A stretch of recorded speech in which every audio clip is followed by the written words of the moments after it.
All right, welcome in the latest episode of that SEC podcast brought to you by Twisted Tea and My Bookie. I'm your host, Michael Bratton. I go by SEC Mike on Twitter, and I'm joined as always by my cousin Shane, who goes by Big Orange Vols on Twitter. What's up, yo, Tennessee Hover? Hey, babe, what's going on? Oh, man, look at this. We got over 50 people already in here, but man, what a weekend it was in the SEC. These rivalry games lived up to the hype, Shade. What probably the game of the year in the SEC. We just had it. We've had multiple coaching hires since we last met. we got a lot to cover. You know what? It was a wild weekend, Mike. A lot of upsets, a lot of close upsets, a lot of upset fans. I mean, it was just an exciting, emotional roller coaster. It started on Thanksgiving and it ended yesterday. Man, it was just freaking awesome. I'd like to pour one out for the teams out there. You know who you are: South Carolinas, Mississippi States, Vanderbilts. Who else missed a bowl, Mike? Anybody else miss a bowl? Or is that the three? No, Florida. Yep. Yeah. So just, football's over, but it's not over. I think there's a lot of excitement that still could come away from those programs.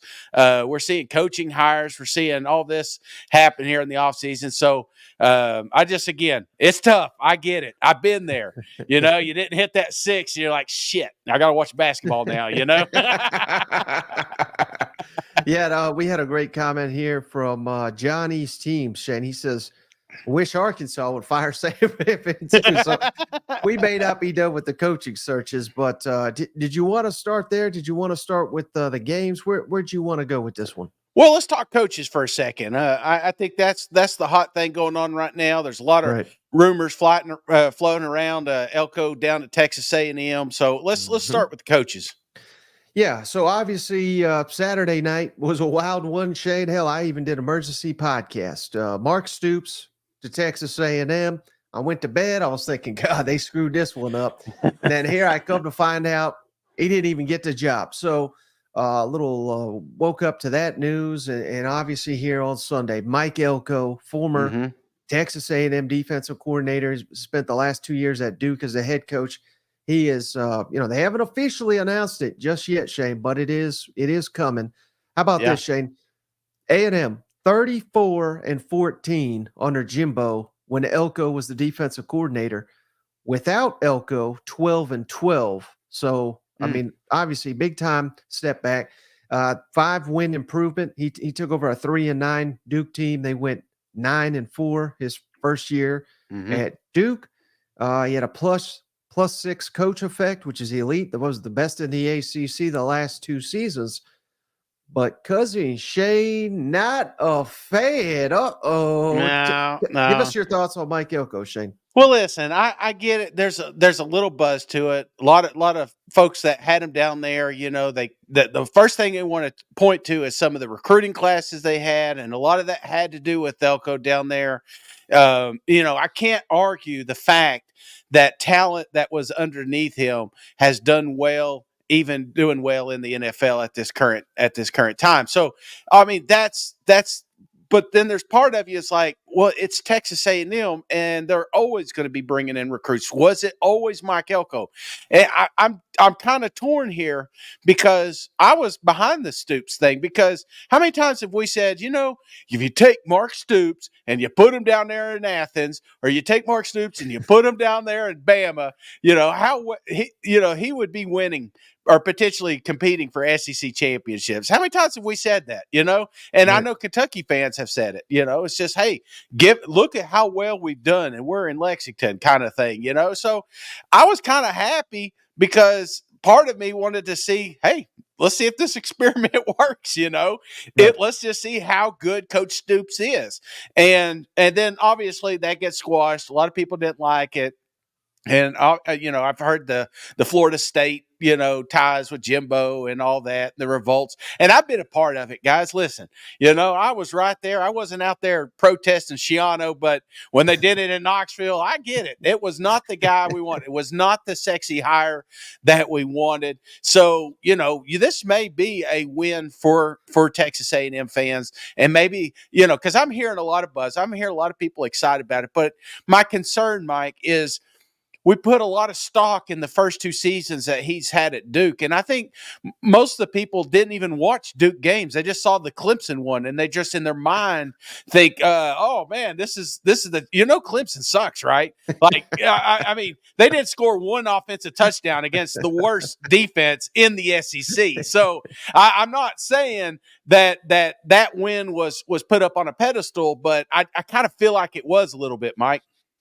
Shane, you know damn well when I get done with my SEC football, I flip on Duke and get to and break down what them Dukies is doing. Yeah. But no, you're absolutely right. But let me ask you this, Shane, because we'll never get the complete truth. There's always 2 sides to every story. But Kentucky's selling it that Mark Stoops sat around, was like, I can't leave these boys. Like we're building here. This is the same guy that got mad. That this is a basketball school comments. Same guy that came out here a couple weeks ago and said, hey, you want us to beat Georgia? We need that NIL money. What better place to go than Texas A&M where that's the main selling point, I would think, of A&M is the NIL, the access to elite players. So do you think in any shape or form that Mark Stoops had second thoughts and said, you know what, I'm staying at Kentucky, to hell with Texas A&M? Or do you think, let me just go there and then I'll tell you what I think. No, I think he had all intentions to go down to Texas A&M. I mean, he probably even texted Calipari telling him to kiss his ass, and now he's trying to figure out. I could see him Googling how to delete a text, So I obviously, when there's smoke, there's fire. And, Coach Stoops, this isn't the first time his name's popped up in a coaching search. We've seen this once with Florida State, and then they hired Norvell, and then now you're seeing it down there at Texas A&M. I think this was close, man. I think this was almost a done deal. And then the right boosters sent the right messages and squashed this deal. So it is what it is. And I think either one of them, I think is a step in the right direction. You know what I'm saying? One thing I love about both of these guys is they can recruit. And, and even though we're going with Elko, I think this defense, kind of the culture he created while he was down there, I've heard nothing but glowing remarks from Coach Elko. And that's what you want, because you're going to have a divided locker room when you get in there. Who better to bring in than somebody that's recruited some of these kids that are down there now? Yeah. Yeah. You're 100% right, Shane, because, the way I hear it, Ross Bjork, maybe he didn't have full authorization to give the job to Mark Stoops, and people just kind of, that got out there that was going to be his hire. And then all of a sudden they said, wait a second, we fired Jimbo, gave him damn near $80 million to turn around and give Stoops close to $100 million. We ain't doing that. So Tennessee hiring Leach, Yeah, exactly. You did not have authorization to do that. So that's kind of where that went. But how about, and now this one is 100% official, Shane. Jeff Lebby, Oklahoma offensive coordinator. Before that, he was at Ole Miss as the offensive coordinator. He was at Central Florida under Josh Heupel as the offensive coordinator. So worked with Kiffin, working with Heupel, worked with Brent Venables, some of the best, biggest names there in the game.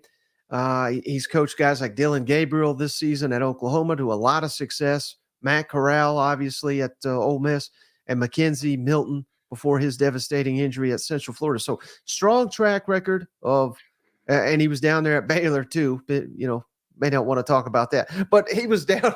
He's been everywhere he's been. They've had great offenses. So the theory is you're getting an offensive minded guy, someone that can take Mississippi State in an exciting direction here. Thoughts on Jeff Lebby to Mississippi State? Got, somewhat, he's totally unproven as a head coach, but did a very good job with Oklahoma this season as offensive coordinator. I think this is good, man. I think this is good for Mississippi State because, again, you think about the track record of guys they've had through there, and the most exciting ones being Dan, obviously the Pirate, and the reason it's exciting is like maybe didn't have the season you expected, but damn, at least they were fun to watch. You know what I'm saying? Yeah. And I think that's the kind of product that Lebby's going to create down there. It's going to be fun. It's going to be high tempo. And I think it's also a little bit of a neutralizer these days with the SEC football. Now, obviously, you're starting to see some teams catch on. You've seen Tennessee kind of take a little bit of a step back this year. Ole Miss has had their ups and downs. But all in all, man, you still are in a lot of these football games because of this widespread, fast tempo offense. And I think Mississippi State fans are really going to enjoy that, man. Yeah. So who do you think got the better hire? Mississippi State getting Jeff Lebby or Texas A&M getting Mike Elko? Two, outstanding coordinators. Yeah. Only one of them's got a little bit of head coaching experience. So it's, both of them are a gamble. They both could be great. They could both flame out in the SEC. Who do you think right now today got the better coach? Yeah, and that's a great question, Mike, because this is going to be skewed and maybe even clipped later and shown like, hey, look at their record. Yeah, Texas A&M has an easier path to have success. So I think the first draw is always going to be Elko just because of what they got there in College Station. But I think Lebby, Mississippi State, was one of the best hires. And I obviously it's going to take a little bit longer to pay off. You're going to still have to get a couple of home run recruits. But if you can do that, if you can manage that and work this system in, brother, Mississippi State's going to be in good shape. Andrew says, Cousin Shay needs some razors in his Christmas stocking. I told Mike, I'm not shaving till the balls loose again, baby. Yeah, just in case people don't know, Jeff Lebby, Shane, he is the brother-in-law to Kendall Browse, who was obviously at Arkansas, now he's at TCU. So who knows? They could rejoin forces there at Mississippi State. He was nearly hired by Mississippi State. Kendall Browse was. I will say this, Mike. Elko could be a home run hire if he picks the right offensive coordinator and releases the reins. You know what I'm saying? So I think you've seen it. You've seen it in this landscape of SEC football. Sam Pittman, prime example. You make the wrong hire, then they're on you like duck on a June bug. You know what I'm saying? So I think as long as he brings and maybe retains. I don't know what your thoughts are on keeping Bobby Petrino or any of these guys on the staff, but if he can maintain a decent offense, you can't argue with the fact that Elko is going to make this defense significantly better. Yeah, and I think you're right. I mean, I heard someone talking about it recently. Everybody wants offense, everybody wants an exciting guy, but you look around, Nick Saban, Kirby Smart, obviously they run the SEC because they're two defensive minds. Now that's only half the equation. Obviously, Will Muschamp, he's a defensive mind too, but he can never get the offensive coordinator hire right. You're right.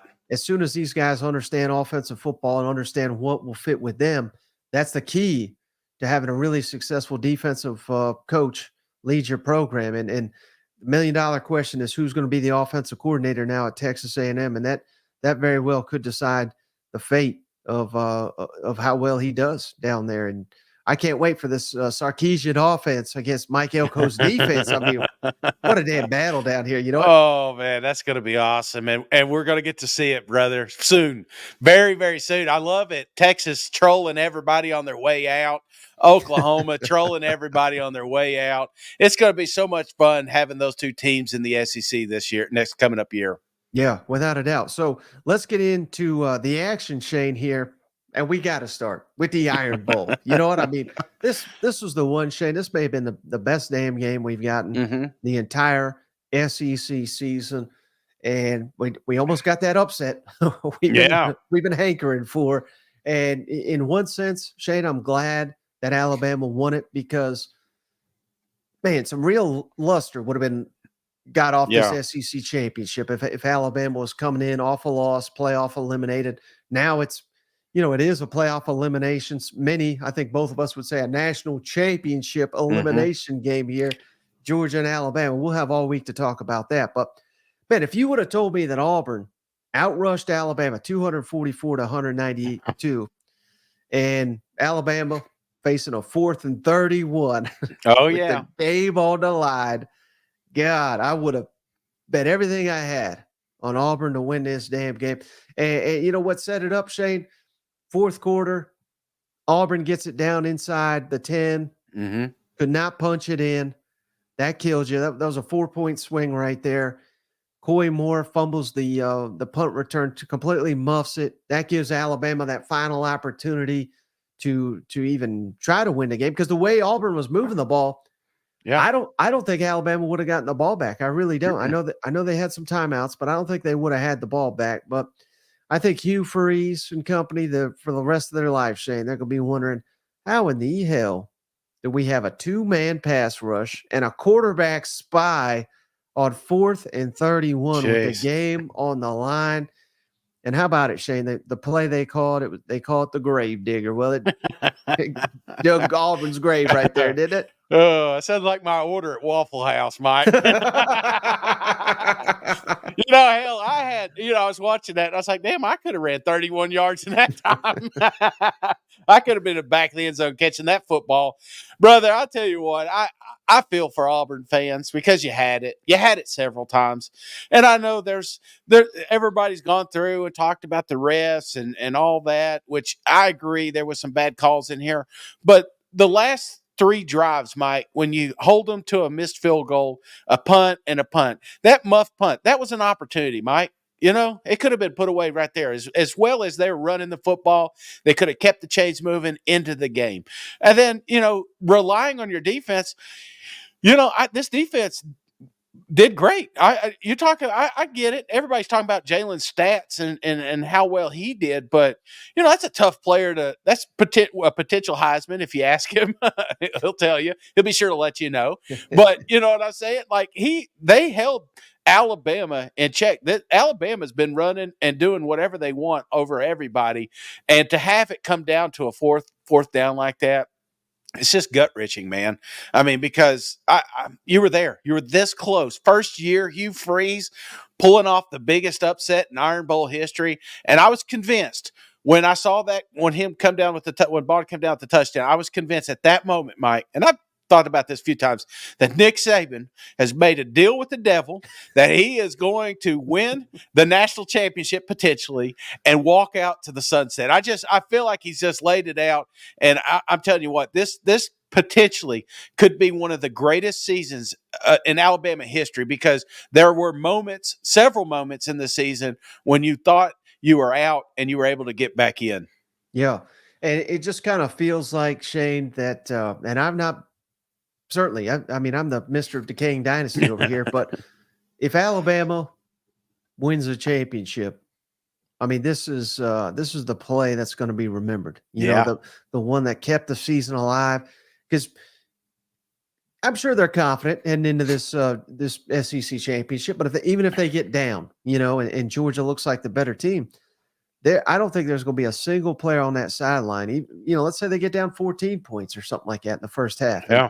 I don't think there's going to be a damn player that's going to go into that second half thinking they're going to lose. They think they're the team of destiny, and they may very well be, Shane, the team of destiny.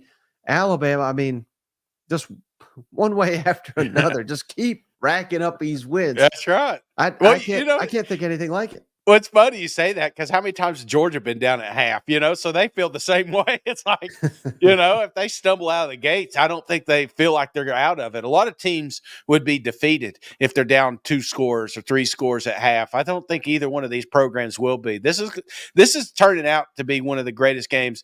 Going from this one here, have they dubbed this have they got a fancy, funny name for this one yet? I'm just calling it the national champ. Oh, you mean this one? Yeah. I think they're just calling it 4th and 31. Why not? Jeez, I feel for them again. I as an Auburn fan, this was their championship, man. This was something they can hang their hat on. But I don't think you bury it, because then again, you look at what Hugh Freeze has done. Obviously, New Mexico, that one sits out like a sore thumb. But you're beating Georgia, and you let that one slip away. You're beating Alabama, two of the teams that are in the SEC championship that we potentially could see in a national championship, and you had their number and you let it go. Just imagine if Hugh Freeze gets his boys in here. You know what I'm saying? Just imagine here in a couple of years when they've got that competitive depth. That what is this Iron Bowl going to look like, brother? I mean, you talk about a team on the rise, brother. I mean, every recruit watch that game and they know that they're on the verge. And when Hugh Freeze is sitting in that living room saying, hey man, if we would have had you, we would have beat Alabama. We would be going, I think there's a lot to sell here if you're an Auburn fan. Yeah, Jacobs, he's calling it the nightmare in Jordan Hare. That's a good one. Steve's got Iron Bowl kicking the nads. Benjamin's call it the mill throw. I've heard that. That's another one I hear, mill throw. So, okay. Yeah, I mean, we got some names here. But to your point, Shane, again, this is not what Auburn fans want to hear. But no one pushed Georgia, and no one, aside from Texas, which obviously beat Alabama, nobody pushed Alabama like you did. And this is going to be the worst roster that Hugh Freeze ever has to deal with. I mean, he's recruiting like a maniac. He's not quite on the level of Georgia, Alabama yet, but I think he can get there in relatively quick. But yeah, I mean, Auburn fans don't want to hear it, but clearly you got the right guy in charge. Yeah. And you got someone that once he gets a little bit better roster, you gotta feel pretty confident that he's going to flip some of these games in Auburn's direction. And that's what I'd be hanging my hat on. Yeah, no, brighter days are ahead. But like you said, Alabama fans, buddy, I tell you what, you might as well go ahead and punch that ticket because I just don't know if they can slow down, Mike. They're going to find a way to win every damn game from here on out, it sounds like. Well, speaking of winning every damn game, Shane, let's go Georgia 31, Georgia Tech 23. This game was a heck of a lot closer than I thought it would be. Yeah. This was Georgia's 29th consecutive win, Shane. No team in SEC history has ever reached that number. Them dogs, Shane. But turnovers killed them. 2 turnovers led to 14 points for Tech. Kendall Milton was a madman, 156 rushing yards, 2 touchdowns. Brock Bowers didn't play. Ra Thomas, Lad McConkey, all these guys banged up or not available to go. I mean, I was thoroughly impressed with Georgia Tech. Now, I do think, and maybe this isn't fair, Shane, but I do think it's, Georgia looking ahead to the SEC championship, thinking you had this one in the bag. But does a 8-point win when you're just a massive, massive favorite, does that scare you at all about them dogs going into the SEC championship, or is this just a complete look ahead? I think it's a complete look ahead. I mean, even though Georgia Tech looked good at times, and honestly, I think Georgia's defense is the one that surprised me the most. Is too many explosive plays on that side of the ball. But it feels to me like Georgia has a tendency to do this. Get up for the big games, let down on the bad ones. I mean, how do you go to Knoxville and blow out the Volunteers and then come down here and almost it's have a 1-score game against Georgia Tech. You know what I'm saying? And I'm not saying these two programs are comparable, but it's good to see Haynes King again. There was a couple of SEC quarterbacks we got to see. Joey, did you see him up there at Louisville? We'll get to that one here in a minute. Yeah, but Gatewood. old Joey's up there. But seeing some of these old SEC quarterbacks slinging the rock. But I never felt like Georgia was going to lose this game, but I was kind of scratching my head on that last drive. I was like, damn, if we don't get a first down here, And let me ask you this on the flip side. Are you more surprised that this game was close, or are you more surprised that Alabama-Auburn game was close? I think this one, certainly. Because I mean, even Georgia Tech came out and took an early touchdown lead. I think I tweeted out, it's like, hey, that's great for Georgia Tech. They're going to be able to tell their grandkids that they were up 7-0. But I think, I thought Georgia would win 48-7 after that. You know what I mean? Yeah. But not that there was ever really any doubt, but yeah, I mean, this was a competitive ball game. So that stunned me. I thought Auburn might be able to keep it close, but I mean, it's just rivalry weekend, man. You never discount the underdog at home in a game like this. No, and there's teachable moments in this game too, and I'm sure Kirby's ripping into their ass right now, in a nice way. I'd like to hear the verbiage in the locker room, but I think this is good ammunition. You've seen this a couple of times with Georgia.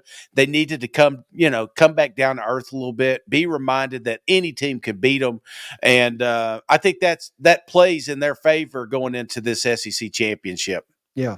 All right. How about this one, Shay? Credit to you. You called it. Kentucky goes on the road, beats top 10 Louisville 38-31. There was a pregame scuffle. Anytime you get something like that, we're in for a great game here. This was just the second time in 34 attempts Kentucky has come back from 10 or more down against an AP ranked team. Last time was 2016, Shane, against Lamar Jackson. So, turnovers killed Louisville. They had 3. Kentucky only had 1. Ray Davis, 3 touchdowns in the game, including 2 receiving.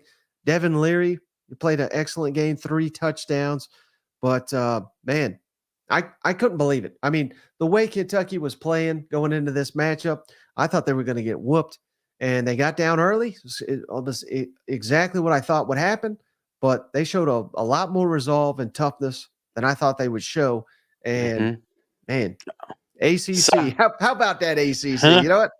Hey, silent them boys. I tell you what, brother, I was a little worried about this game to start with, but Louisville just they kind of shot themselves in the foot several times, and then Six Finger Weaver, man, he's the MVP in this game, man, and that momentum, that was the thing. It's like when Leary. And I've noticed this a couple of times with him. When he gets that confidence, he becomes a new quarterback. He becomes the quarterback that we've expected at the start of the season. And Louisville gave it to him. And once he was dialed in, there was no way. I knew for sure I was going to have my first upset, So this was a big game for Kentucky. Go out because they've kind of had a rough, rocky couple of weeks, Mike. There's a lot of they got Coach Stoops and all this stuff going on. A lot of noise, and a lot of that got put away here in a big win, a win you weren't supposed to get, but you did against a top 10 opponent. That was just, even at the start of this game, they were giving us scenarios on how Louisville is going to make it to a college football playoffs. Well, that all went out the window when them Wildcats started scoring touchdowns. Yeah, and how demoralizing must this be for Louisville, Shane? You're top 10, like you're saying, they've already clinched the ACC championship berth. Yeah. And Kentucky's limping into this one. People were legitimately asking, has Stoops lost this team after his NIL comments? Lost to South Carolina, and you get up big and you just shit the bed once again against your in-state rivals. Oh God, I can't imagine how awful it must be to be a Louisville fan. You know what? What a garbage league, Look, how about this comment from Charles? Louisville, number 10 in the polls, number 2 in the state. That says it better than anybody. You know what? Oh, it was such a good game, and it was funny because you just knew you were in for a treat this weekend. Watching that one, going back and forth between Texas A&M. We'll talk about. I don't know if we're going to cover Thursday and Friday games, but I'm telling you, Saturday is like right out of the gate. We had freaking action, and you just knew you can't leave the couch because if you do, you're going to miss something. Mm-hmm. Well, speaking of maybe not missing anything, Shane, this was a hell of a game here in the noon window. LSU beats A&M 42-30, back and forth game where Texas A&M, I thought for the first half that. Man, they gave him a hell of a game. And how about this stat? I thought this was wild. I didn't realize this coming into it, Shane. LSU had scored a touchdown 13 consecutive drives. A&M's defense had held opponents without a touchdown 25 consecutive drives. So, this is strength on strength. And A&M's defense was showing up. Of course, Jaden Daniels did Jaden Daniels things, but Jalen Henderson actually outgained Jaden Daniels in the first half. But they don't write stories about what you do in the first half, Shay. They write stories about you in the second half.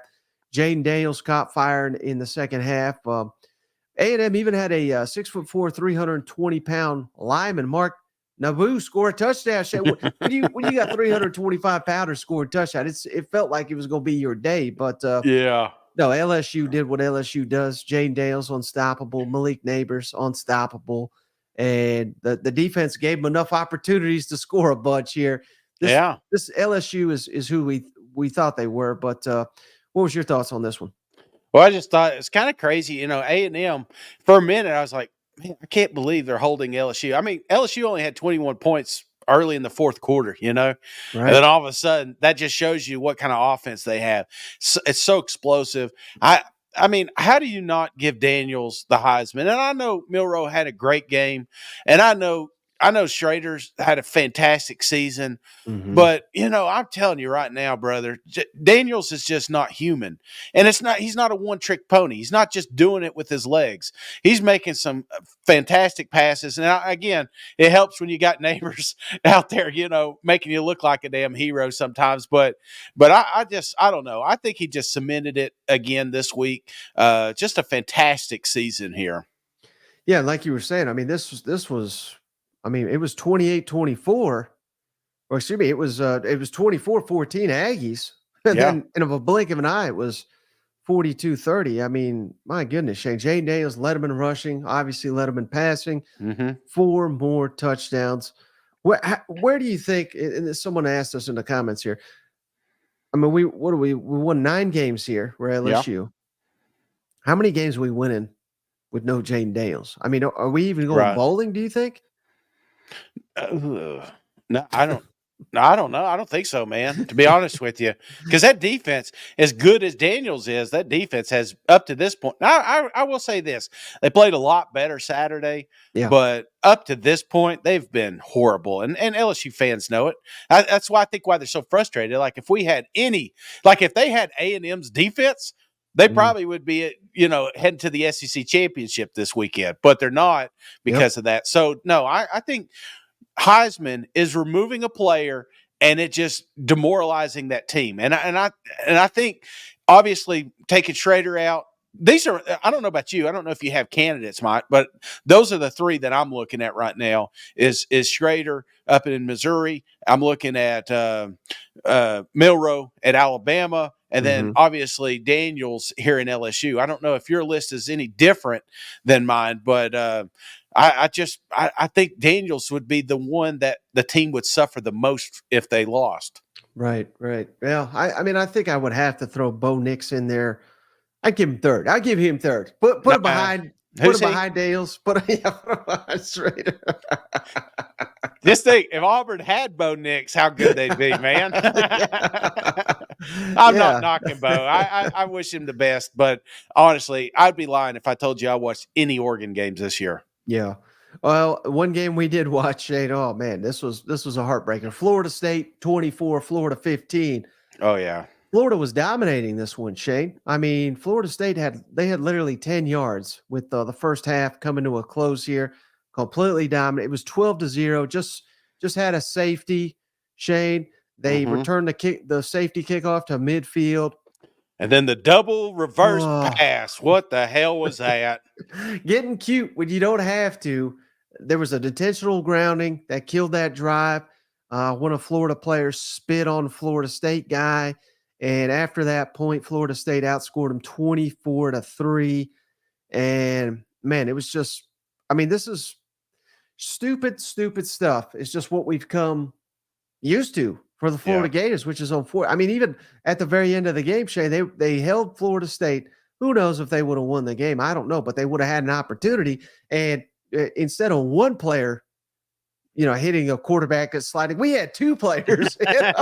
Double. It's almost like they thought, 2 negatives, that equals a positive, right? If we just cancel each other out here, double targeting. But man, I'm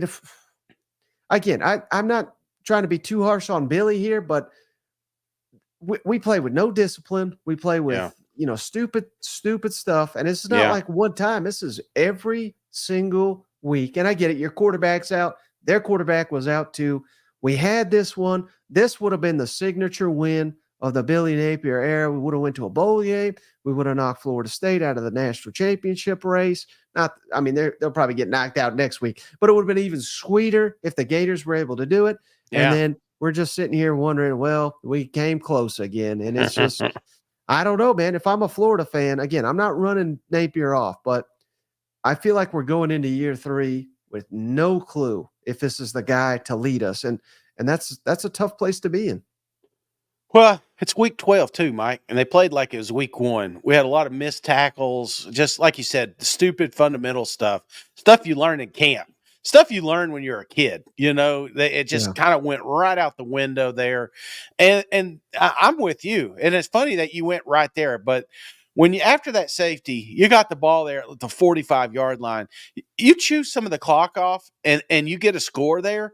That's the game, man. I mean, it just felt like you owned it. And honestly, I'm listening to these fans. I'm listening to the sound of the swamp, man. And I've got a little PTSD when it comes to the swamp, brother. And it felt like the 90s there for a minute. I was like, having flashback, the helicopters flying behind me, what I'm saying? You ever seen that? So that's kind of what it felt like. And I was like, dude, they're back, because I really do think the Florida Gators were taking steps forward. I felt like they were really close in that Mizzou game, almost got them a big win there. And I thought, hey, they're going to pull off the big upset here. This is something that you can build, or that's all that noise, all that patience talk, and all that BS that we've heard from Billy in these pressers. It all came together, and you had an opportunity to say, hey, listen, this was the blueprint I was telling you about. We're on our way. We're going to win some football games down here in Florida. But again, you shoot yourself in the damn foot, you lose the game. And I get why people are so frustrated with Armstrong and Billy. It's like, what are we doing?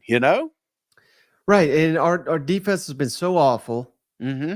Now I get it. You're playing a backup quarterback, but still, they were playing out of their minds in the first half, and then we can't get the offense going now. And again, I get it. You were with your backup too. Yeah, it's like if we could just put it together for one damn game to win. I mean, like they did against Tennessee. We'll give them credit for that.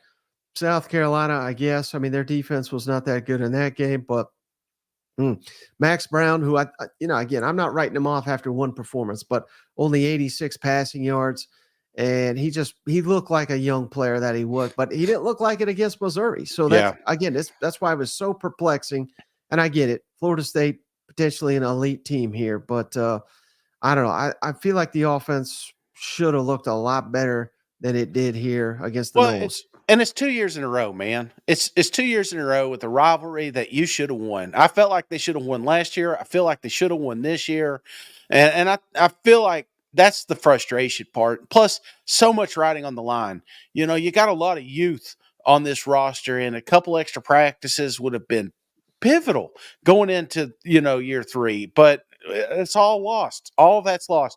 And I don't want to just pinpoint it on this game, because it shouldn't have come down to a Florida State game.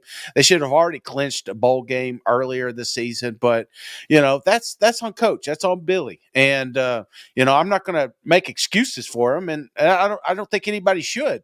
But again, there was some moments at the tail end of this season where we saw life back in this program and how scary the Florida Gators could be. Yeah, and let's make a prediction here, Shane. I'm not going to hold you to this, but as we're sitting here right now, it's November 26th. Mm-hmm. We're going to be sitting here hopefully next November 26th, still doing this show. Are we going to be doing a emergency podcast, Billy Napier let go, or do you think he survives? So what's your prediction? I'm worried, man. I am very worried, because the season is tough next year. That's what we'll talk about all off season. The hardest schedule in the SEC resides in Gainesville. And that's my biggest concern. So do they take that big step forward? And I'm right at this moment. And I'm usually wrong on these things. Maybe I'm right. I don't know. We'll get to Missouri here in a minute. But I think that if anybody's on a hot seat, it's Billy Napier next year. And this time at the end of this season, there's a really good shot. I'll say 65% shot that we're talking about the next candidate down there in Florida. Yeah, I think I go even higher, Shane. I think I'd probably put that around 80%, believe it or not. So again, I wish him well, but I don't know if I see it. You know what? A lot of people don't know. Before the show, I was telling Mike, I was like, hey, these guys are out of a bowl contention. Let's say something positive about the program. No, we shit on them. We fired the coach. Well, they got a good recruiting class. If they keep it together, Mike. I can tell the audience how they can keep us off the hot seat, Shade. And that's by heading over to mybookie.ag today, online sports book. Put in that promo code when you sign up, that SEC, THAT, SEC, over at mybookie.ag today, online sports book. Bowl season right around the corner, playoff season, NFL, NBA, all the sports, they got you covered over at mybookie.ag. And now, the most important part, that promo code, that SEC, they're willing to give you a $200 instant cash bonus for all new users over at mybookie.ag. And if they got prop bets on who's going to get fired, put your money on Billy Napier's. All right, Shane, I got to work on my camera angle here. I look like a little fat kid at the end of the kitchen. Even us out a little bit, sit on a phone booth. But all right, I know you're dying. This happened a couple days ago, Shay, but we haven't been able to weigh in on it. So let's go. Mizzou, 48, Arkansas 14, and this was one, Shade, where once KJ went down, I was like, oh God, here we go. This is going to be nasty. And man, it was rough. And the only nice thing I can say about Arkansas, Shane, they dominated that fourth quarter. Yeah. When Mizzou had all their backups in. But, man, Mizzou, did you see after the game, Drake said, hey, we came to win. They came to fight. I mean, this was that's what this was. This was the Cody Schrader show. Yeah. This was, Luther Burden's show. I mean, this looked like an SEC versus G5. Yeah. Game. You know what I mean? Like it's gotten sad how bad Arkansas has gotten here in a relatively short period of time. You know what? Well, Mike, looks like you didn't take everything, did you?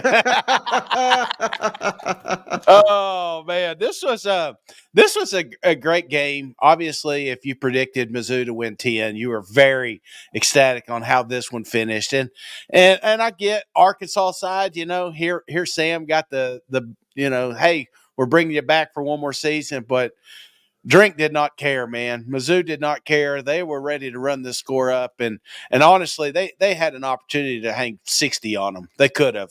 Schrader had a hell of a night.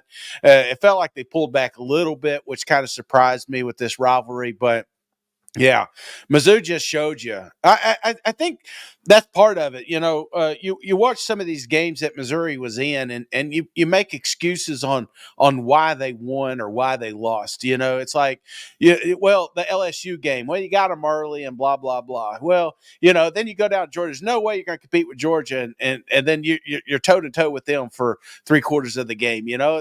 Tennessee. Well, Tennessee's busted up. They've got the depth charts depleted and blah, blah, blah. But it's like Missouri has the same problems. They have injuries. They got guys out, and they just go out there and showed the country that they truly belong in top 5 talk, because I'm with you, man. I think they should have won that LSU game. I think that hurts that they didn't. But the way they finished this season, brother, nobody wants to play Missouri right now. Right. And what's your confidence level? I have to imagine it's pretty high, Shane. That I got to try a chip. I've been thinking about these damn things. Damn, Luther, you got it, brother. I think he's got a new flavor as well. I mean, there's multiple flavors of the Luther chips going around. We got the OG ones, but there are more. Maybe they'll send us some more, Shane. But I think these are expired, but it don't matter. It's not expired, Luther Burton. And they're coming back, man. Is Brady coming back? Have you heard it? Okay. Oh, yeah. So Brady Cook will be back. Luther will be back. So that's what I wanted to ask you. What's your confidence level? Not that you're guaranteeing that they're going to go to a playoff or anything next year, but that they can keep this momentum going. They've got the number 1 recruit in the country. At least he was, I think, at the time, or number 1 defensive lineman. They got him committed. I know there's some talk, they lost that elite receiver to Texas, but as soon as he committed, he said, hey, still open for offers. You know what I mean? Theo Weiss has said he's coming back. So, I mean, we have got some real weapons here coming back from Missouri. What's your confidence level that we can keep this momentum going here? Very high, Mike. Very high. I think, you're going to lose a lot of talent on the defense side of the ball, which I think is a little bit of a concern. But, Yeah. brother, what's going to be very interesting with this transfer portal window opening? Kids want to go somewhere where they can play, and they want to go somewhere where they where they belong to. You know what I'm saying? Mhm. And one thing I've noticed, especially here toward the tail end of the season, is just how united this locker room has been. You got players out here trolling with the coach. You know what I'm saying? Nobody else is doing this. You know what I'm saying? Like they are like a family, and kids feel that. So when they get on the campus and they're talking to a Luther or they're talking to Brady and Coach, Eli, they feel like this is a place they want to play and they'll belong to. So the players that they're going to lose here because of just age out, they're going to be able to fill up real quick in the transfer portal because of that momentum that they have and the locker room love that's present there, man.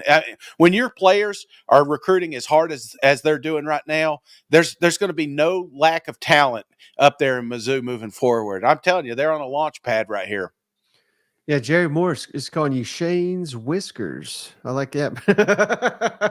The listeners are just glad I've stopped eating the chips, But yeah, I mean, after the Cody Schrader success, I can only imagine, Shane, that every D2, D3, elite player, they're sending their film to Mizzou because they're like, hey, they'll give you a shot. You know what I mean? And that's something that you're not going to get everywhere else. But yeah, they've had a ton of success with transfers on the defensive side of the ball. They've had success at receiver on the transfers. I mean, there's going to be a lot of interest, I would think, and credit Mizzou for going all in with the NIL, and I'm talking about the state and everything like that, and the lawmakers there, because this is what we wanted, Shane.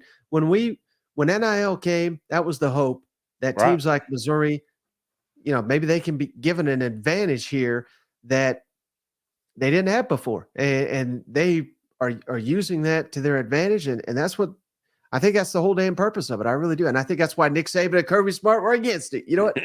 Well, of course they are. It's an equalizer, man. Yeah. And we saw a little bit of that this week when these different quarterbacks that were promised. I mean, how many times did we put Haynes King on the podium and say, hey, this is the next guy, and now he's playing at Georgia Tech? It's you're going to have some of these guys that go in Alabama, that go in Georgia, realize they're not going to play, and they're going to find a home elsewhere. And it's those guys that are going to transform a locker room. That's those guys that create that competitive depth. So that's why we don't have we have Vanderbilt, which we'll get to in a minute, but the rest of the teams, there's not a lot of highs and lows. Any given Saturday, anything could happen, and that's why you're seeing teams like Mizzou popping off here. That it's not far-fetched anymore because they do have the money, they do have the NIL, and they have the recruits that are starting to come in, and they're building that depth. So I love it. It's kind of I know some people don't like it, but it's like the NFL. You're starting to get a little bit of that equalizing here, and that's why every Saturday is so damn exciting. I mean, look, we just watched Auburn and Alabama. Their rosters don't match, but without NIL, Auburn wouldn't have got those guys with Hugh Freeze. You know what I'm saying? And now they're going toe to toe, and it almost turned out to be one of the greatest games ever. Yep. All right, Shane, how about this one? Clemson goes into Williams-Brice, beats South Carolina 16-7. They won the damn game, Shane. They didn't score an offensive touchdown. But, man, it's tough, Shane. When you first 3 plays, you turn it over twice. That's what South Carolina did. You lose the rushing battle 219 to 57. You go 2 of 13 on third down. I mean, just no life on offense. Rough game for Spencer Rattler. His final game as a Gamecock here. And, man, this is a tough way to end the season. You're 1 away from a bowl game. Clemson flips back the series that you had ended last year. You snapped that streak. And now there's fans. I mean, I'm not seeing a lot of South Carolina fans, but a lot of other fans thinking Shane Beamer's on the hot seat. And we did take a step back this year. The recruiting's going well, but this is to me, it was expected this result, but I certainly didn't think South Carolina was going to miss a bowl game this year. Where are you at with the state of the South Carolina program after this kind of dud of a game here? Well, I'm disappointed because I thought this was going to be another upset, and it should have been. Man, I'm telling you, Clemson had no offense other than their quarterback running around. It's South Carolina had opportunities in this game to steal momentum. The fans were there; they were ready. Man, Trump was in. But I just felt like there was for every good play there was two bad plays, Yeah. you could say that all season long, man. There was just never a complete game. There was never any consistency. Kudos to the defense, brother. I would say they played probably their best damn game of the year. Mm-hmm. They did. Clemson had no offensive touchdowns. If I told you that was the stat going into this one, you would have predicted South Carolina pulled off the upset, and Yep. they just could not get it. And Leggett and Spencer can't do it all. Right. And kind of similar to what I was saying about Florida, Shane. This kind of been the theme for South Carolina too, where now the defense steps up, Mm-hmm. now the offense struggles. Yeah. And it's been vice versa most of the season. The offensive line's been a disaster. We had no running game. Then we got Mario Anderson emerged. Now we have no passing game. You know what I mean? It's just if it's not one thing, it's another. Just a tough way to end the season. Some serious hard questions are going to have to be asked. Will Clayton White, the defensive coordinator, be back? I thought Dow Loggins did a pretty good job as offensive coordinator, but how can you really evaluate the guy Right. when you don't have an offensive line? So Yeah. I don't know. We're in a tricky spot here. I think the future is bright in South Carolina, but at schools like this, missing a bowl, just like at Florida, it's not acceptable. You know what? Yeah. Well, and again, something I talked about with Mizzou, I think it's very important to watch these guys during that transfer portal window opening up because, not only they lose a lot of guys last year, but they gained a lot of talent. They Mm-hmm. got to be aggressive. They got to fix some holes, and they've got some holes. They need some guys that can step in and start contributing immediately, especially on that offensive line. Some more playmakers. That depth is what killed them this year. I mean, when you don't have offensive linemen, Spencer's going to run for his life. That's just inevitable. So for this team to take that big step forward, they're going to have to be extremely aggressive. Yeah. Well, speaking of aggressive, Shane, how about them Vols? Yeah. Tennessee 48, Vanderbilt 24. And I mean, this was offensive fireworks. Joe Milton, first 300-yard passing Yeah. game. He nearly had 400 yards, several touchdowns. I mean, they did whatever the hell they wanted, basically, to Vanderbilt's defense. I got some nasty emails, Shane, about these dirty ass Vols.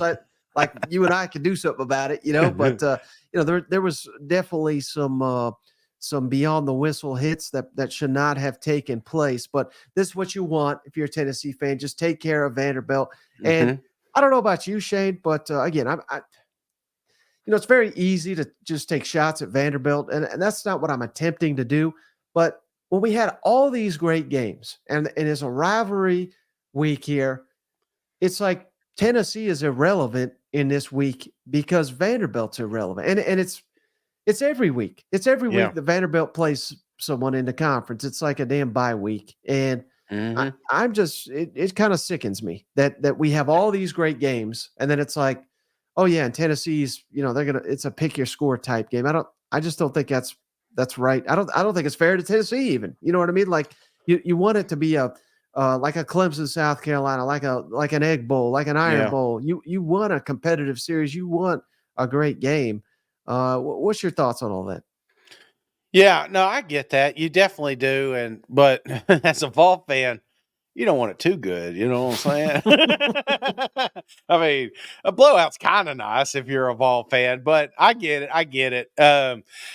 This one here, obviously not a ball game, but it had its moments. And one thing I did like is that there was a lot of fight from Vanderbilt, as dirty as it was sometimes, Coach Lee and them getting fired up on the sideline. And, that shows me they care, and I know it's not been the perfect season for them.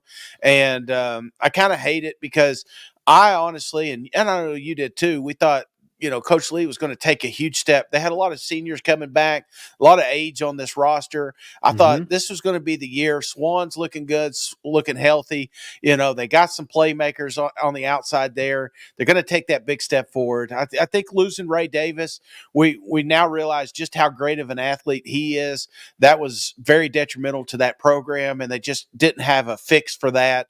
And this defense is just they're just getting destroyed, especially in the secondary. And obviously, we've got some glaring holes that we need to fix if you're a Vanderbilt fan. But Tennessee, I'll tell you, Joe Milton, played his best game of the year. Looked like, I was like, where was this Joe last week? You know what I'm saying? It's like sometimes he's completely dialed in, throwing in lasers. We did get to see Nico for 3 minutes and 18 seconds. So that was awesome. Tell my kids about that one. And brighter days are ahead for Vol fans.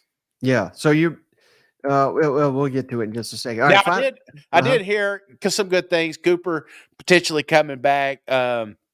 Bad thing, I heard Sampson maybe hit the portal. That's all rumors and stuff. But when you got 3 running backs, it's tough to keep all of them happy. Yeah. Well, the last game here, Shane, and Ole Miss wins the Egg Bowl 17-7. It was I could be honest with you, it was a snooze fest, Shane, and maybe it was the turkey, but No. I told you this is dead honest truth. I fell asleep during this one. I missed a couple series. I woke up and nothing had changed in the ball game. I went back and rewatched those glorious snaps I missed here. But Ole Miss, another 10-win season, so it was a hell of a season, but it was just largely unwatchable. Yeah. But I will say, if we're handing out awards for the toughest damn athlete in the SEC, giving it to Jackson Dart. I thought he died a couple of times during that game, and Lane's like putting smelling salts under his nose and saying, "Get back in there." He was like, "If he dies, he dies." No, but that showed you how important this game is to those players, and I think sometimes we forget that. During Thanksgiving and everything. And we got to see a couple of fights. I mentioned Vanderbilt, Tennessee, but they were all over some of these rivalry games. But this one here, very chippy as well. And you could just tell it means a little bit more to those guys because they grew up hating the other team. So I love the game. Unfortunately, we didn't get a good game here. Right. And so kind of the big news after it, Shane, Will Rogers, Mississippi State, in the portal. Max Johnson, Texas A&M quarterback, he's in the portal, and Ken Seals. So 3 SEC quarterbacks already in the portal, and there's I don't know if this will really happen or not, Shane, but there's some talk Will Rogers could be eyeing Kentucky. We'll have to see what Devin Leary does. I don't think Devin Leary's coming back. I don't know that they'd really be interested in Will Rogers, but there is some buzz about that. So I think Will Rogers is going to have some opportunities. I just don't know if it's in the SEC. You know what? Yeah. No, it's that time of the year. You know what I'm saying? Say a little extra prayer. One of your boys don't leave. You know what I'm saying? Hang out, man. Brighter days are ahead. So yep. That's the nature of this game. And there's a lot of programs that you really got your eyes on. Texas A&M, especially the ones that's lost their coach, So everybody's going to be tuned in. But how quick do these guys bounce back? How quick do they get some more talent on that? Hey, Elko, so that's not official yet, right? But Lebby is. Right. Lebby's been announced. Elko maybe by the time we've been recording, but I don't think it's officially been announced yet. So this scenario, and I'm just trying to figure it out. So let's say Elko, I'm sure he's got a bowl game, but would he leave? Could he leave right then and then start recruiting A&M, or does he have to finish out the bowl game and then come in, or how does that work? No, he can leave immediately. He can't coach in the bowl game, but he can start recruiting. It's got to start with your own team, particularly at A&M. They got so many great players that could jump in the portal. You got to recruit those guys. You got to identify, keep up to date with where their deficiencies are so that they can attack it during the portal to see who jumps in it. So, yeah, it's got to start immediately for Mike Elko and Jeff Lebby. It's got to start tonight. Okay. Yeah. All right. When's that portal open up again? December 4th, I believe, is the date. But players are Okay. they're going to be announcing it, Yeah, you yeah, know, yeah, at any yeah. point, but they can't officially enter until that December 4th, unless now here's the one alternate here. If your coach gets fired, like at Mhm. A&M, I believe they can get in the portal immediately. Oh, okay. At Mississippi State, same deal because their coach got fired, and Yeah. we've already seen Arkansas about a week ago. They landed an offensive lineman from Michigan State because they Yeah. fired their coach. So it's a little bit different if your coach gets fired. But the Okay. rest of the country, December 4th. But hey, now that the regular season has come to an end, Shade, for all these SEC teams, I'm just going to go in alphabetical order here. Yeah. I got all the schedules, I got all the updated records and everything like that. So I just thought it'd be kind of, just thought I'd ask you your grades for each one of these. Alabama, of course, we're starting with, went 11-1 overall, 8-0 in the SEC, won the SEC West. What grade would you give them, Alabama Crimson Tide? I'm going to round up and give them an A+ here, Mike. I think coming from the Texas game, they've been dominant, and I'm not going to knock them for this Iron Bowl. That's always going to be a tough game. It's always going to be a tight game, but they still control their own destiny. If they win out, I think there's a real strong argument that you get them in the top 4 college football playoffs. So you can't be in the college football playoff talk and not be an A+, in my opinion. Well, you're a what do they call it? Easy grader or yeah. Yeah. I've always graded on a curve here, Mike. You know. So I've agreed with you. I'm kidding, but I give it an A too. Or just the loss at home. That USF performance, that was so long ago, but that's the only thing holding me back from giving Alabama an A+. Now, different story here. Arkansas, 4-8 overall, 1-7 in conference play, 7th in the SEC West, and Florida's just got to be sick just that they lost to the Razorbacks at home. What grade would you give the Arkansas Razorbacks? I give them an F, Mike, an F. I would love to say D+, but no, because even the 2 games that you lost there at the tail end of the season, you got your ass kicked by Auburn and Mizzou. So your rivalry, you can't do that. The Florida game was their only saving grace, and it was a fantastic football game, but it's not enough to bring up that my expectations and the final destination here. So I'm giving them an F. F, an F, yeah, an F, yeah. I mean, it's got to be for. Absolutely. God, it was just.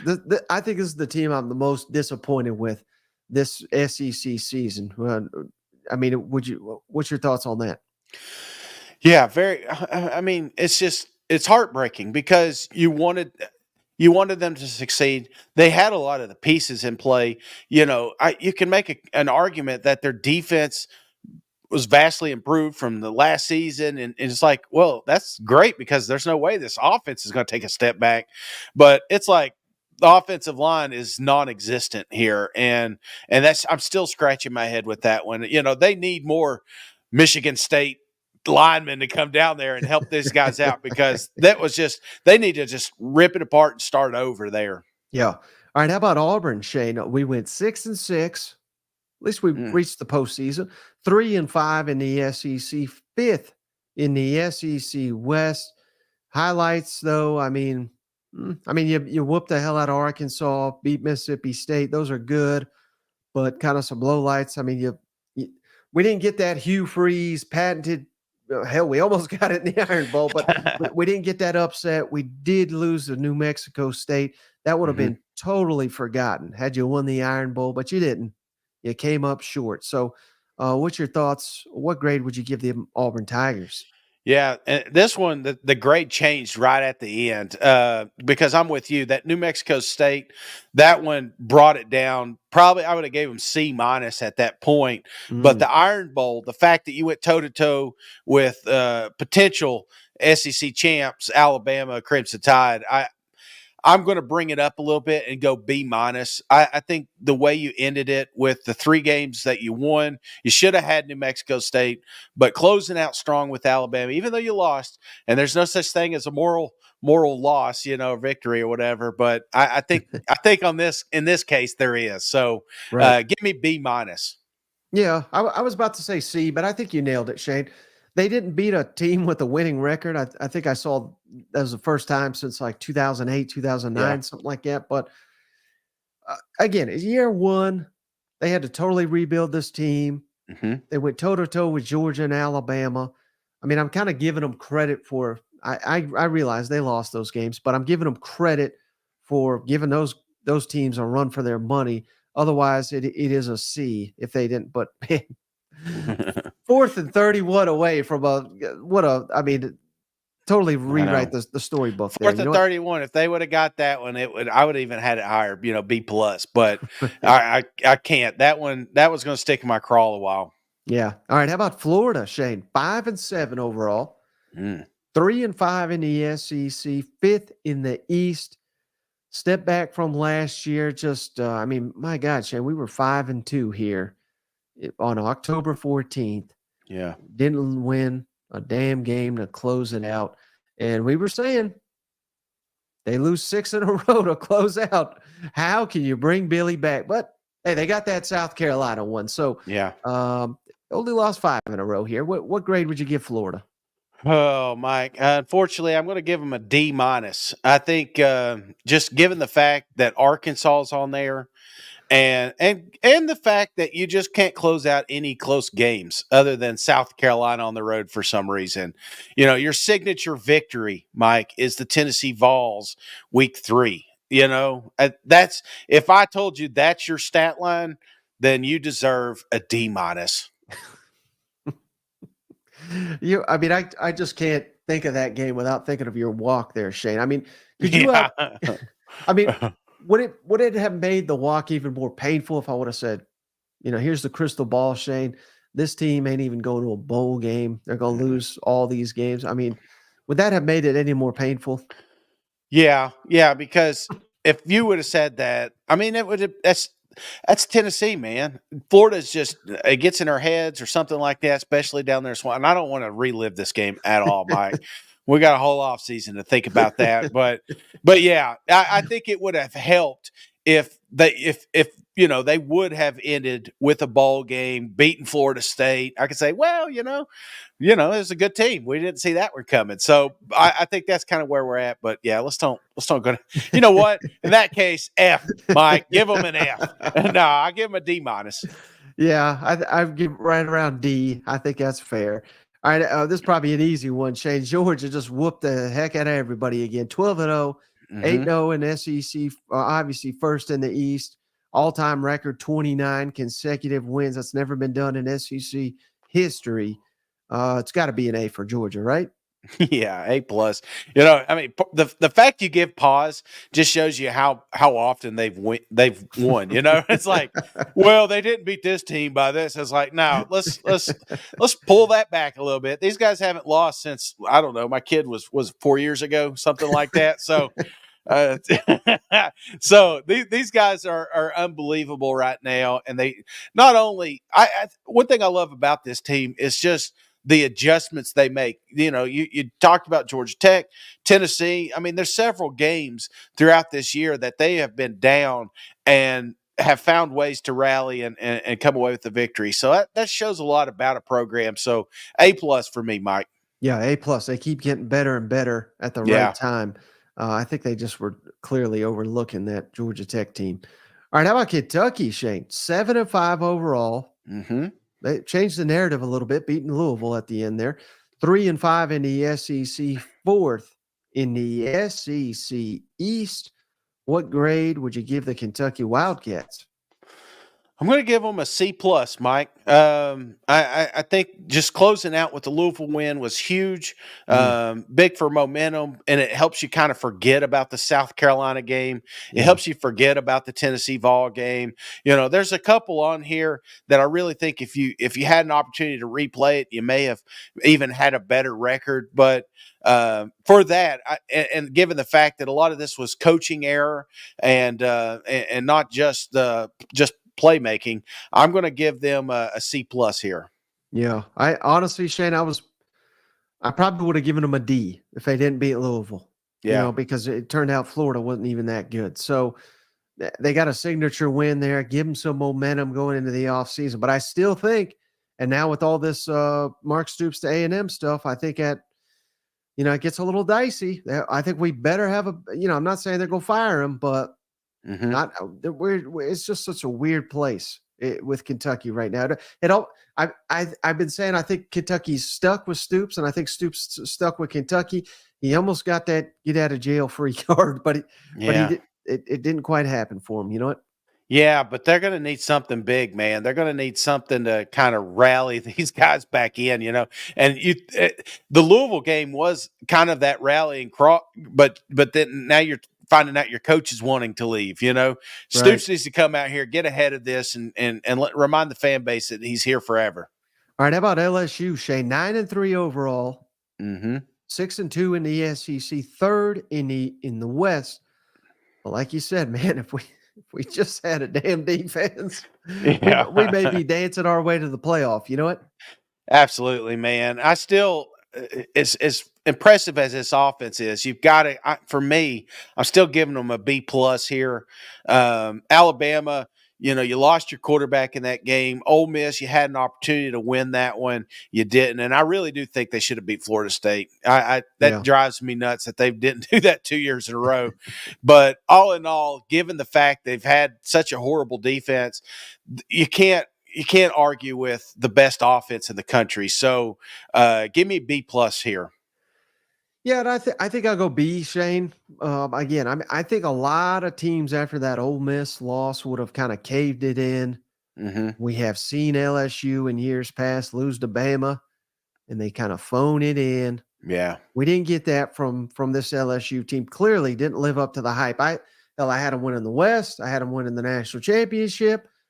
I feel like I should get a half credit or something for this offense, but I should get a half. What a clown for that defense. I mean, the defense is so awful. So Yeah. I give them a B. I think that's harsh because they may have the Heisman Trophy winner, Mm-hmm. but the defense was just, among the worst in the damn Oh, country. for sure. All right, how about Ole Miss, Shane? 10-2, only second time ever they've gone 10 wins in a regular season. 6-2 in conference play, second in the West. I think it's fair to say, but all off season, all we said, Shane, this schedule though, oh God, they got Georgia, at Yeah. Bama, LSU. There's no way they do it again, and hell, they did it again. I'm pretty impressed with Lane Train here. Yeah, I've given them an A for that. I mean, the only two games they lost, like you said, are the two teams playing in the SEC championship, and they were Yep. at their place. So, Mm-hmm. yeah, I'm right there with you. They've been very impressive. They've impressed me. I think they're a lot better than a lot of people thought they would be at the start of the season. And I again, you're talking about a launching pad. We talked about Missouri earlier. Here's another one. We got Dart coming back. You got a lot of these players coming back to this Ole Miss roster, and who knows what they're going to be able to put up next year. And the transfer portal king is down there in Oxford. So yeah, I'm excited about the future of this program. But this season is nothing to snuff at. I give them an A. Yeah, and I think that's fair because your point's well said, Shay. They don't have the roster of Alabama or Georgia yet. If they did, maybe one of those games would have went the other way, and then be Mm-hmm. sitting here in the playoff discussion. You know what? Yeah, definitely. Now, about Mississippi State, Shane? 5-7 overall, 1-7 in the SEC, sixth in the. At least you weren't sixth or seventh. Yeah. Excuse me, you weren't seventh, but you did fire your coach 10 games in. Oh, Mike, and this isn't fair, and this isn't a reflection on Arnett. I really felt like not only him but this roster. They were dealt a bad hand, Yeah. and tough scheduling here. And they started out the season pretty strong with those 2 wins, but it quickly dwindled when they hit SEC play. And so that being said, I'm going to say a D. Maybe even a D plus, because again, you're right there at the door, to get to a bowl game. If you could have just capitalized on an Auburn or an Ole Miss, but South Carolina. I mean, there's a lot of close games there, so I'll give them a D plus, just given the situation. Yeah, again, what a nice grader you are, Shane, because this is an F right here. I mean, Oh I hate to no, do it. I yeah, mean, I get it, tough circumstances, but we got higher standards yeah. in Starkville than what we showed. And now I know what you're gonna give his team, Shane. Mizzou 10-2, 6-2 in the SEC, second in the East, exceeded everybody's expectations except that Tennessee Homer nailed it. What you got for the Mizzou here? A plus, gold sticker. Yeah. This was a Cinderella season to an extent for the Mizzou Tigers, just because again, 10 wins are not easy to come by. And Yeah. a lot of people think, like, even Mizzou fans are like, hey, man, we're like this every year. What if you're not? Then you reflect back to this season and all the stars aligned, and you had an opportunity to even compete for an SEC championship. That LSU game, there was a real shot. They could have been 11-1. I mean, A plus, brother, A plus. Myself included, did not have Mizzou being the second best team in the East. This is a team that's exceeded expectations, and it's been fun to watch. Yeah. A plus, Shane. Stand on business. Stand on business. If not for those damn refs, they'd be 11-1 down in Athens. I'm just kidding. But now, what a dream season. Yeah. Mizzou fans, they should live it up. Live up every minute. Looks like Shane over here eating them Luther chips. All right, Luther. How about South Carolina, Shane? 5-7 overall, 3-5 in the SEC, 6th in the SEC East. Mm-hmm. Tough schedule. Tough results here for Shane Bieber and company. Oh, Mike. It was a tough schedule, but there's no reason that these boys should not have made a bowl game. So for that, I've given them a D plus. Again, I know the roster was riddled with injuries, but there's a lot of programs that had injuries. You had arguably one of the best quarterbacks in the country, and you had an opportunity to make a bowl game several times this season against opponents that limped in. You know what I'm saying? So they get a lowercase. So final answer, I'm going with that. Yeah. I mean, it's gotta be like D minus. I mean, you just look at there. They didn't beat anyone with the pulse outside of Kentucky at home, and even that. I mean, we're basically fired Mark Stoops basically after losing. And the shit talking, Mike. You know what I'm saying? When you come in starting the season beating your chest, that makes it a little bit tougher when you're not going bowling. And I think that's kind of what happened here. How about Tennessee, Shade? 8-4. Yeah. 4-4 in the SEC, 3rd in the East. I've seen people just be despondent with this record. I've seen a lot of people like yourself say, well, hell, I'd take 8-4 for better part of the decade. You know what I mean? So yeah. Where do you lay with the Vols here? I'm going to go B minus here. When you're looking at the 4 losses, 3 of them are arguably the top 3 teams in the SEC. You're looking at Florida Gators there. That one was a black eye and a long walk. But other than that, I mean, obviously coming off last year, 10-win regular season, you had higher expectations for the Vols. But again, similar to some of these other teams, depth chart issues, things like that. So did I give a rating? I'm going to say B. I'm going to say B. Yeah, I almost want to say B plus because, given the situation, I think it wasn't pretty, but they exceeded expectations based on scheduling here. Let's say B. Let's say B. I'll say B. I think I go B minus, Shane. But get the hell out of here, Mike. Jeez Louise. Because they were good running the ball. And for half a season, they had a great defense, and then it kind of came apart there. But I think that's fair. Yeah, you wouldn't say that if you're in the duplex. You'll say it in Nashville, but How about A&M, Shade? 7-5 overall, 4-4 in the SEC, fourth in the West. And a lot of programs well, not a lot, but I mean 7-5. You typically don't fire your coach, but I like it because I think A&M said, "Hey, this ain't damn good enough. yeah, It's time to turn the corner here." And that doesn't mean we got to win 10, 11 games every year, but we got to do it every once in a yeah. while with a top 5 roster. Thoughts on what grade would you give A&M? I mean, they still had a good season. It was potentially the best 7-win season or best 7-win team in the country ever assembled per Lane Kiffin. Yeah. But I mean, you can't argue the fact that their losses, every single one of them was a score. It's not like they got blown out by Alabama. It's not like they got blown out by LSU. Well, I guess that was the biggest blowout there at the end. But I would say C plus. I know we're burying Jimbo, and the expectations were a little bit higher, but I'm also factoring in how they finished the season here without a head football coach. Yeah. I'm always going to be a little bit more optimistic with these guys. It seems like I do it every single year. I've already started in on next year's 2024 A&M love hype train. So I would say give me a C. Give me a C minus. C minus. I'm going D plus, Shay. They didn't beat a damn team with a pulse.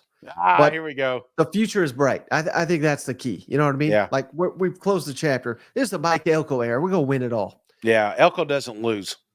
But speaking of losing, oh my God, 2-10, 0-8 in the SEC, 7th in the SEC. I mean, this is the easiest F on the board, right? Absolutely. You get kicked out of Vanderbilt with this grade. Give me an F, big F here. Oh God, yeah. We've given them enough airtime. I know. All right, final thing, Shay. We love to give opening lines here. Georgia, Alabama in the SEC championship. What do you think the opening line is here? Georgia 3. Georgia 4. So you about nailed it. But I mean, all right, that's give you an indication of what kind of epic game this is going to be in Atlanta. You know what? Absolutely, and we got some great stuff lined up for this game. I cannot wait, brother. Cleared the schedule, the big national or SEC championship / national championship, because we all know Spurrier says it's harder to win an SEC championship than it is a natty. So I'm looking forward to this game. I do think it's going to be monumental, man, and I cannot wait to have it. Well, buddy, we went a little bit long here. I'm missing being in the same room with you, but I think we pulled it off here. You got any closing thoughts before we hop off the line? At least I don't have to wear pants anymore, So. No, hey, man, I will tell you, we've had some dud weeks. We've had some good weeks, and I think we finished with a great week. It was fantastic football. Coming down to the wire, just you couldn't, it was almost like I couldn't focus, I'm watching Louisville and then I'm like, and I'm going down here. I'm like, damn, A&M is kicking ass, and I'm going back and forth. It was just nonstop all weekend. It was fantastic. I hope everybody had a great Thanksgiving. I think I've gained about 15 more pounds. So I probably need to have Florida pull off another upset or lose another bet here, because I need to bounce back myself. But brother, it was a wild weekend. I hate that you're not here, but we're going to have a lot of awesome content coming for you this week. So be sure to stay tuned on the YouTubes and the Twitters. You can find us, That SEC Podcast. And yeah, man, is it good to be back home? Do you like, now that you have nightlife, because everything's shut down around here? I've gone out to eat every night since I've been here, Shane. I've been back in the gym. Oh, man, I'm loving it. I'm loving every second of it. I was fattening you up. Now look at you. You're going to be a lean, mean fighting machine. I love it. Well, I appreciate you, buddy. I appreciate each and every one of you, especially those that showed up on the live show. We'll catch you on the next one. All right. See you guys.